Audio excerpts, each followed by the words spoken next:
It is 5 of the 9 o'clock. Still a good morning. This is Smart Means Business, where you get to receive information fast. We look at you as fast priority. Well, yesterday, a few hours back, we were celebrating Women's Day, the National Women's Day.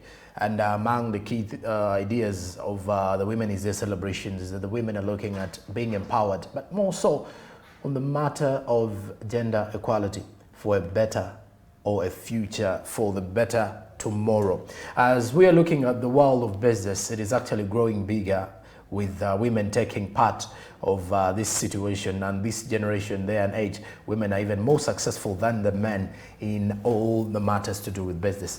Well, besides that, without discussion today, we're going to be looking at how the women can actually break out from the barriers that are actually making it hard for them in terms of, let's say, the bias in community. There's a lot when you look at the superiority, the complex of the superior, where the men feel they are more superior than the women. There's a lot that is actually happening from the workplaces that has always hindered growth of women, but they've always been able to overcome. And joining me on set is Ms. Joanita Nasuna, policy analyst at CITINI Uganda. Many thanks for joining us. Thank you too. All right. I think it is not too late for me to wish you a happy Women's Day. Thank you. It's our month, actually. Okay. Yeah, it's a whole month for the women. Let's try to build our discussion from getting to understand how can we eradicate poverty based on social development and inclusive growth by including the women in the policies that are being laid on board. Okay. First of all, we as women would like, in commemoration of Women's Day, to celebrate how far we've come. From being voiceless to having a voice, from being represented in different platforms, from being part of leadership, taking over leadership roles, but also for being recognized. Okay. So, despite the journey of women, there's still more that we need to focus on as women. There's still need for more transformation to get us to a level of equality that we're discussing about, but also bias and breaking the barriers. But as for women in business, but also as a representative for these women, what more can be done to improve the businesses? But you are asking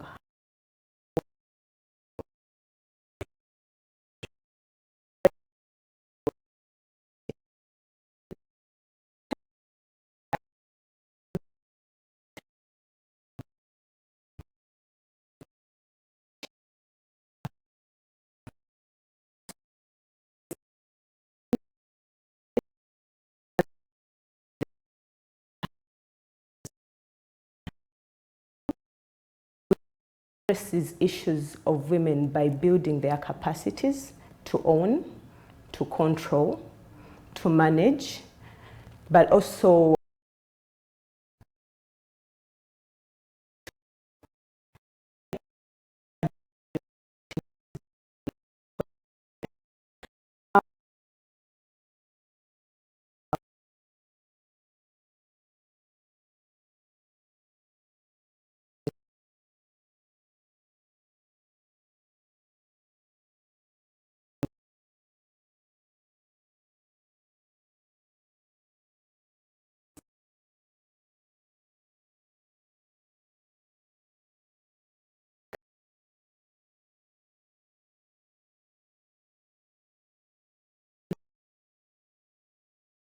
how do we engage women to be more vocal, to be part of the policy processes, policy formulation processes, now that we are phasing into the AFCFTA. And we would like to have these discussions already, be very vibrant, so that women can be aware and take advantage, so we don't keep coming and airing out the same challenges women don't know. women should be part. The Ministry of Trade right now should be inviting women entrepreneurs, women actors and networks and associations to be part of the discussions on designing their own gender protocol in the AFCFTA. This is where they should start involving us by understanding our challenges, because women have been trading, women are in businesses, but also acknowledging the fact, the reality that women are mainly dominating the informal and micro sector by 70%. So how are we working towards upscaling women from informal to formalization, from micro at least to small medium enterprises? So these are the discussions we should be having. Discussions of value addition. Okay. How do they add value to their products? Because women are in the agri sector by 41%, 0.6%. But also they are at the initial stage of the agri sector, meaning they are involved in the labor-intensive activities. So now it is a point whereby we see how to support these women. Government can work on the land issues. The land issues, it is a very, very key issue right now. Women do not own. They do not have the capacity to own. They do not have the capacity to advocate, but also they do not to demand. To demand. So they could not even inherit. Well, but also to inherit and such other barriers. So how do we address the issue of land ownership for women? Maybe government can lease stretches of land to women, or even not leasing, but offering land, segregating land pieces that are owned by government for women to cultivate from there. And that will address that issue of sustainability and reliability, and also increase productivity for women. Okay. Yes. Let's look at what is your analysis on women's full participation in terms of your calling for equity. But now let's look at the fact that women have been participating lately, greatly, by the way, in economic, political, and social decision making around the country. When you look at the analysis that you've actually seen, the women and the fellows that you work with, the female fellows that you work with, what has been your, how is, if in a rating, in a simple rating, how has the participation been so far? Out of 10, I would grade us at 6. The fact that now we are being able to voice our issues, but also appreciate our issues. We women don't know actually the issues that are actually impeding us. We don't know what to discuss, we don't know what to address. We are still having the generic talk. We are not very focused on the issues that are affecting us. But now, I also would like to say that there's been improved capacity for women. Women know what they want, by the way. They know what they want. When you tell them, how do you want your area to look like? What would be the image of development in your area? They'll tell you that you want improved infrastructures. They want improved roads for them to be able to access the markets. They'll tell you they do not have trampolines for harvesting, for drying their products at the end of the day. So you realize that they actually know what they want. They know what they want. And this has come from the continued capacity building, but which we still have to do more and more. Because now when we go to the rural area, you find that women are still not voicing. Women cannot talk. They are represented maybe by a person, maybe a woman representative will talk for a lot of women. So when you feel that one person is voicing your issues, so many issues might be left out that could actually be addressed. But also we feel that women should take over the leadership positions in even marketplaces. When we visited the market areas, we found that the chairpersons, the treasurers in these markets, the labor officers within the markets are men.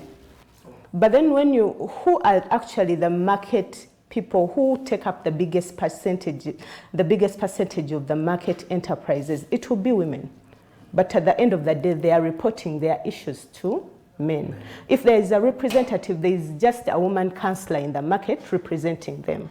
So you see that there'll still be at the end of the day issues of representation, issues of their challenges not being well addressed because of. But also we should in terms of the legislature, we feel that our representatives from different districts, our members of parliament, should be very vibrant in vocaling out the issues that are faced by women, the challenges that are faced by women. And this they should do so much now that we are in this time of the budget process. Let them work so much around ensuring that the budget is women focused and it is going to address those challenges. All right. Now, let's also talk about the issue of environmental protection. We have challenges as the entire world, though now we're driving it into an angle of women, mainly. But among the key things that the African Continental Free Trade Area also on the environment, how best can women involve themselves in environmental protection? I think women have already done much. Like we said, they're the agri-producers. And one of the key areas of environmental protection is afforestation, to ensure that we don't go into a drought, but also a climate change angle that will affect us from producing. Women have been very, very implemental in afforestation, planting of trees, planting of agri-products, but also cultivating food for their families. Much of women, most of the women are producing at subsistence level, meaning that they are the ones feeding their household. But also women are using waste products positively and also for businesses. When you look at the art and craft sector, you will find that there are some products that you see them making out of straws. You find that, the plastic, they are utilizing plastic so well. They're making so many art and craft products out of plastic.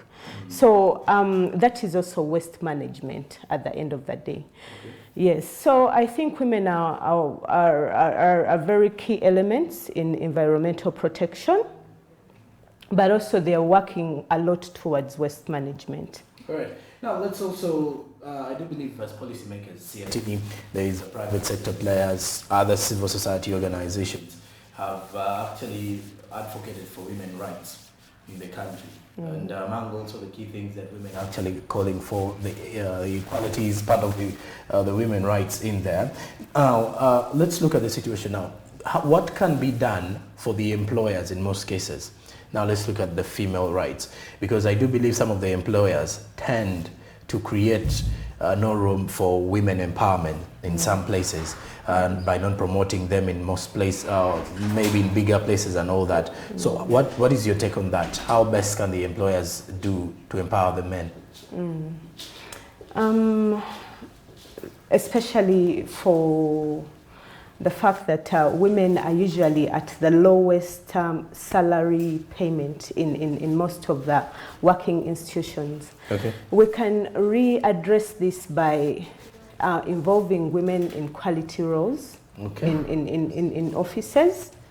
How do we ensure that we have a certain percentage of women in the management positions? Involving them in quality roles, but also government can work upon this by setting a minimum salary for women. For a minimum salary in the Employment Act, let there be a minimum salary, because you find that most of the women are taking the lower positions. In other words, at the end of the day, they'll be impacted on, and this will not support them to improve in terms of sustainability, in terms of maintaining themselves. URA we've been working on the issue of threshold. Okay. We thought that if URA increased the threshold to 500 plus, so that the employers earning below 500,000 should not be taxed. The tax should be zero rated. This will improve the basic income for the employees that fall under that category. Okay. And you find that in offices, mainly women are in these positions. But all of this advocacy work can be most advocated for if women are in the managerial positions, if women are the center of decision making, this will be a very good angle. All right. If you're still joining us, we are talking about breaking the bias, and the bias means a lot. We are looking at creating gender equality for the women more so, but how can we break this bias that society has had shaped for the women? Also, when you look at the issue of superiority complexion, whereby the men feel more entitled to holding bigger offices at workplaces. Jonita, let's also try to look at how can breaking the bias that we have, or let's say getting rid of the superiority complexion, help us create room for gender equality? Breaking the bias can start with our cultural attitudes. Like you said, our patriarchal stereotypes. Men feel more empowered. Men are in the power positions. And that's where we can start. We can engage the men in these discussions. We can make them appreciate the fact that even women can do what they do. But also we have the customary laws. Customary laws have been such an impending factor. You find that in different regions, while we talk and talk, some people are very, very conservative with their cultures. You find that in regions like the northern region, women are not supposed to inherit property. And in the inheritance of property, women are not supposed to inherit land. So this is already a bias. How shall a woman improve? How shall her stature in community improve if she is still viewed in this way of as a minority or as as property? But also the fact that in terms of inheritance, and this comes to the religious norms, religious attitudes in church. And the Muslims themselves, they still look at women as property of men. We should change this attitude of looking at women as property, because you see, men are also fathers, and a part of their children are girls. Do they want to see their girls in this position? No, I don't think so. So we should stop using religion to emphasize that a man is the head of the home. A man is the decision maker. A man is, but we are doing this even biblically using the Bible and the Quran. But also, how do we act on our policies that are present? The Succession Act limits a woman to 15% of inheritance, a legal wife to 15% of inheritance, and gives the 75% to the dependents and the children. So if you've limited a woman to 15% inheritance, take an example of a rich man like BMK that just passed on. He had a lot of property. True. But if you're limiting the wife to 15%, how much can she do with 15%? In case she has children that she's still taking care of. And once you know more. And once you know more. So these are issues that should be addressed. These policies should be reviewed. These acts should be reviewed. How do we protect and remove the biases? But also when you, for example, I was looking at UIA, Uganda Investment Authority, the board of governors, the representation at that investment authority board. I think they have one woman amongst 10 men. Tell me how those men will listen to that woman. They will either intimidate her, they will not allow her to voice. So let us have equal representation at management level, in schools, everywhere. Where there is a man, have a woman. Because the challenges that affect a woman are different. Like we're talking about the workplace. Let me tell you, I am a mother. The time I'm expected to show up and the time a man is expected to show up differs. True. You might just walk out of the house. And the woman has to prepare a lot of things. A lot of things. My child might be sick. And for you, you might sleep all through. But I might have a sleepless night watching the child. I'm supposed to report at work in time. And you will keep me in that position, not addressing the issues that of multiple roles that women carry with in their workplaces, in their business places. All these issues should be understood, that our life differs from men. And that's a reality.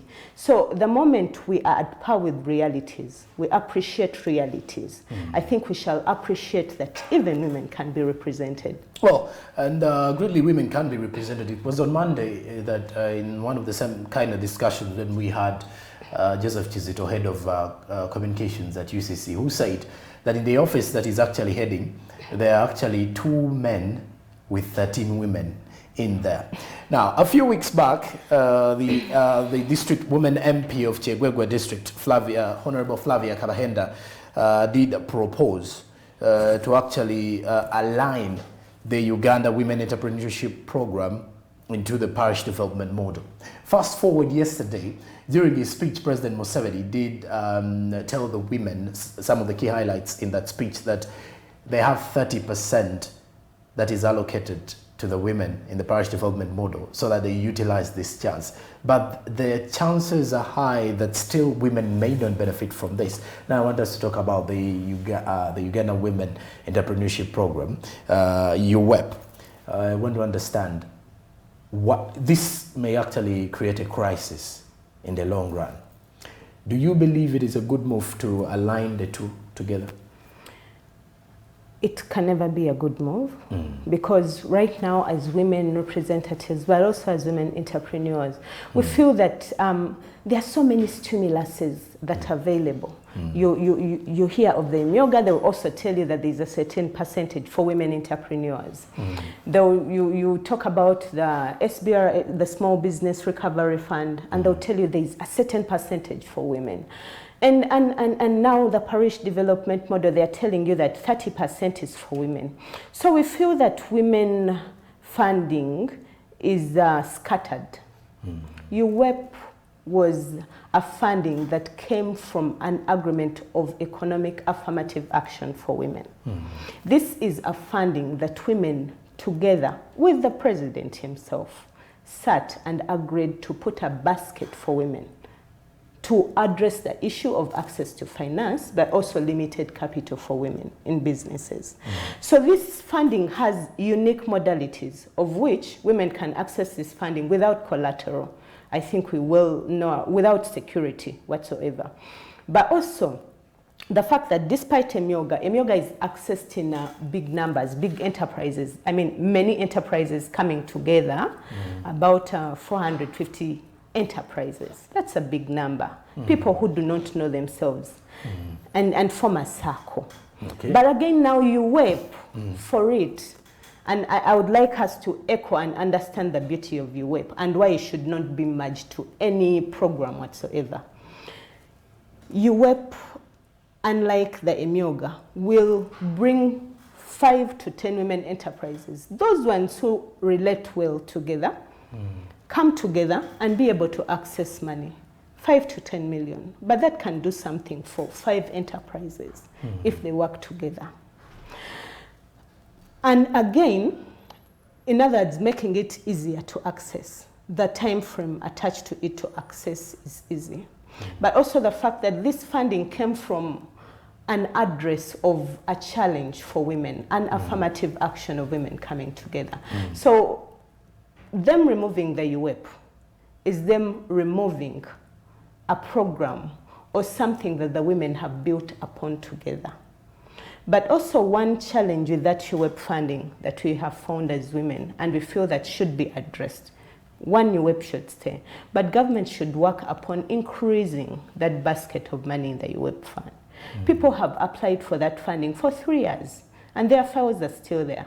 And what they are told is that this funding is a revolving fund and that they should wait for the others to bring the money for them to be able to access this money.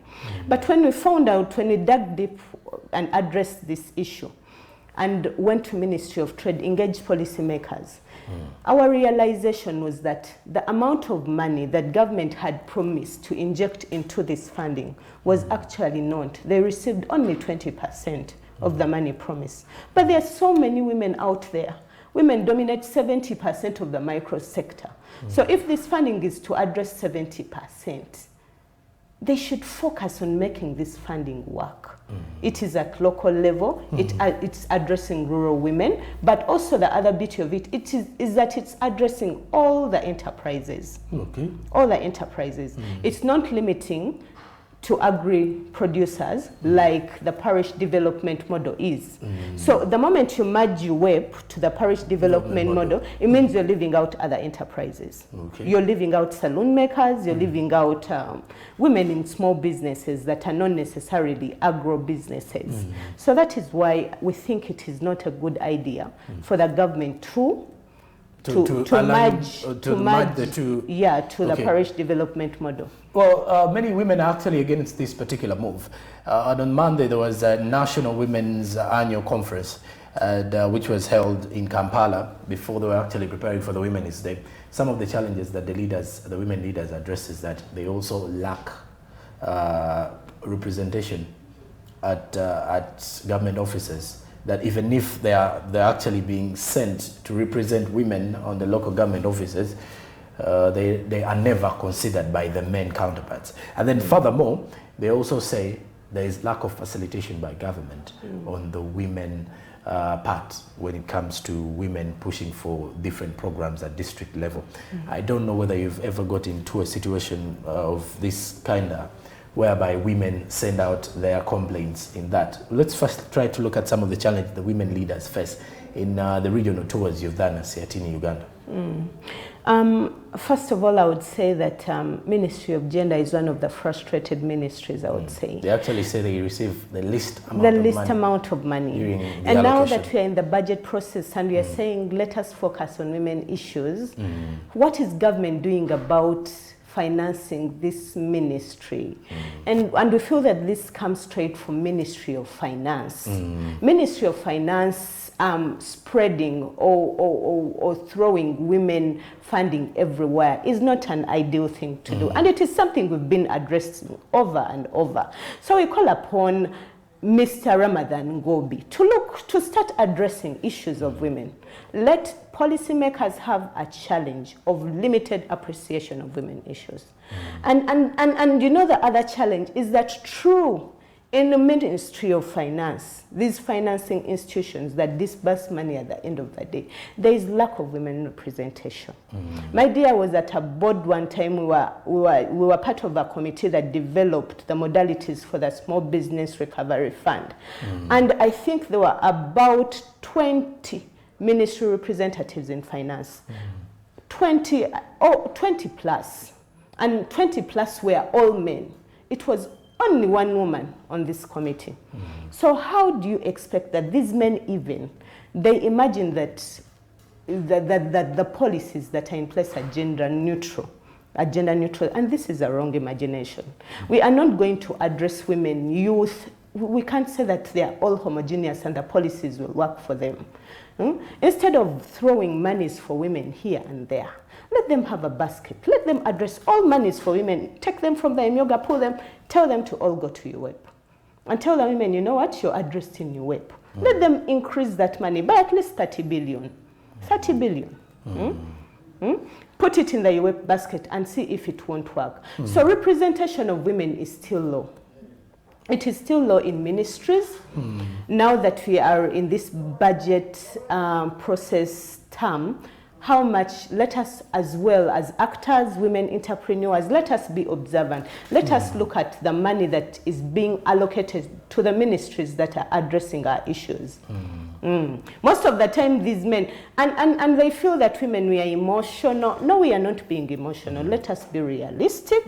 And they are frustrating this ministry, yet it is the ministry actually addressing the women. So you're talking about addressing issues of inequality, yet again you are the drivers of inequality. It won't work like that. Let us not politicize these things. Let us address issues and ensure that we all move together towards development. Well, and something, by the way, about looking at how women, people normally call women emotional, like she said, others call them dramatic, and all of those situations. Now, still, as we're trying to discuss how we can break the bias, let's also try to discuss in a very simple, in a nutshell, how does bias affect women entrepreneurs in your view of things? How does bias customary Also, when you look at bias, like we said, first of all, let's start with the policymakers. Okay. Policymakers thinking that all policies are gender neutral. That bias has created an enabling environment for the women. That means there will be limited infrastructure development. That means that the service sector is not prioritized, and directly this service sector, education and health, impacts on women. And the moment the policymakers do not appreciate issues, then you'll see them focusing on regressive taxation. And that's the VAT, and that's the excise duty. These regressive taxations impact on the consumption products that at the end of the day, women and children use on a daily. And you see that women use a great level of their income. They take it back home. They work hand to mouth, take it back home. So the moment you don't work on addressing the issue of regressive tax, it only means that you'll be seeing such issues of a bar of soft being at 9,000 shillings. And who does that impact on? Who does it impact on the most at the end of the day? It will be the woman. You will see that education being very expensive and not accessible. You'll find that women are having and giving birth on the roadside because they cannot afford health sectors. That is one. Services in marketplaces, for example, what services are available in these places? So there's going to be limited funding of the service sector. So the policymakers themselves should focus on progressive taxing. Let them tax the rich. Let them reduce these regressive taxes. They should be able to regulate taxation. They keep saying that we are in a free market economy. How does government take over power of regulation of the economy, whereby it controls demand and supply? So the issues of bias are mainly intensified at policy level. They are not providing an enabling environment. They are not providing market information. How are they working on the issues of mindset change? Most of the women don't know. Women are still timid. They still fear. They still feel that they are not in the power places and they are male dominated, and they fear to penetrate into those places. How do they provide information about viable markets? Are they waiting for us as CSOs always to make noise and always to build their capacity? What provisions do they have in the budget to be able to finance issues of access to market information? Okay. So these issues, how are they working on the Succession Act, on inheritance, to ensure that actually women, is there a legal officer present in times of succession?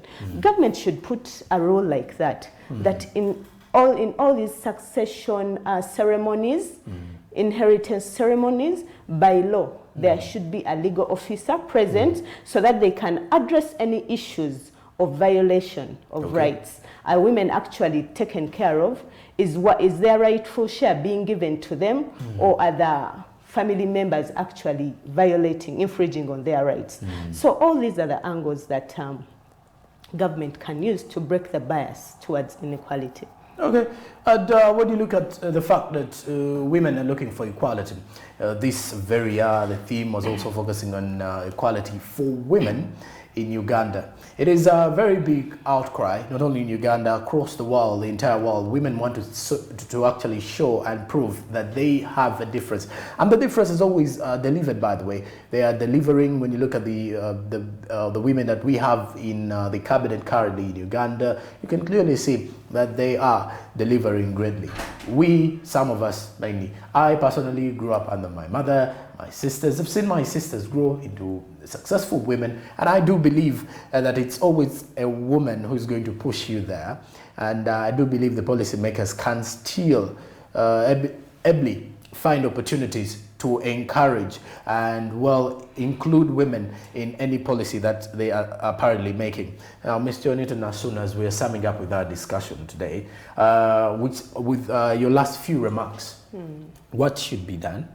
And also your last remarks to the women out there who are making a difference for their family and their children.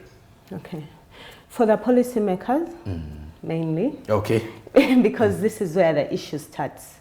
Let us mainly focus on progressive taxation rather than regressive taxation, because the situation right now is very frustrating for all Ugandans.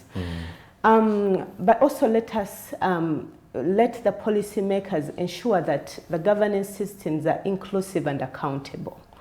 Let them be able to account for the funding that they are offering.